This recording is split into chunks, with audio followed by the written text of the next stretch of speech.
সরকারের তথ্য সংস্কৃতি দপ্তরের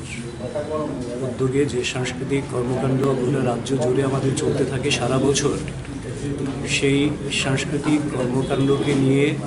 একটা state level cultural advisory committee যেমন থাকে, ঠিক তেমনি স্টেট লেভেল থেকে district level cultural advisory committee, sub division cultural advisory committee এই সমস্ত ফরমেশন হয়ে গেছে।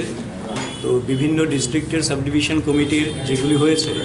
তার চেয়ারম্যান বাই ভার্চুয়াল পোস্ট জেলা সভাধিপতিরা হন, মেম্বার সেক্রেটারি হন ওই ডিস্ট্রিক্টের কনসার্ন যিনি আইসিএ ডিপার্টমেন্টের আধিকারিক আছেন তিনি। তো ওনাদের সবাইকে নিয়ে আজকে আমরা এখানে আইসিএর কনফারেন্স হলে বসেছি একটা গুরুত্বপূর্ণ আলোচনায়, যেখান থেকে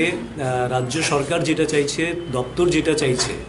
যে সাংস্কৃতিক কর্মকাণ্ডটা আরও কী করে রাজ্যের বিভিন্ন প্রান্তে পৌঁছে দিয়ে যায়, এবং সেখানে নতুন কোনো ইনক্লুশনের যদি দরকার হয়, কোনো জনগোষ্ঠী বা কোনো একটা অংশ যাদের কোনো একটা সাংস্কৃতিক কর্মকাণ্ডকে হয়তো বা এখনও অ্যাড্রেস করা হয়নি, এমন যদি কিছু থাকে, কিংবা কোনো জায়গায় যদি মনে হয় কিছু অদল বদল করা দরকার, সেই সমস্ত বিষয় নিয়ে আগামী বছর সাংস্কৃতিক কর্মকাণ্ড কী কী হবে তার একটা রূপরেখা এখানে প্রাথমিকভাবে আজকে স্থির হবে। তো তাদের অলরেডি ডিস্ট্রিক্টের যারা আছেন সভাধিপতি সহ মেম্বার সেক্রেটারি এবং সমস্ত মেম্বাররা, ওনারা ইতিমধ্যেই একটা মিটিং করে তারপর এখানে এসছেন। আজকে ওনাদের একটা পরিকল্পনা আমাদের কাছে এখানে আজকে সাবমিট করবেন, তার উপর কিছু আলোচনা হবে, তারপর রাজ্য সরকার আমরা সেটা আমাদের কমিটি রিকমেন্ড করে পাঠিয়ে দেবে। তো মাননীয় মুখ্যমন্ত্রী সহ ঊর্ধ্বতন কর্তৃপক্ষ যারা আছেন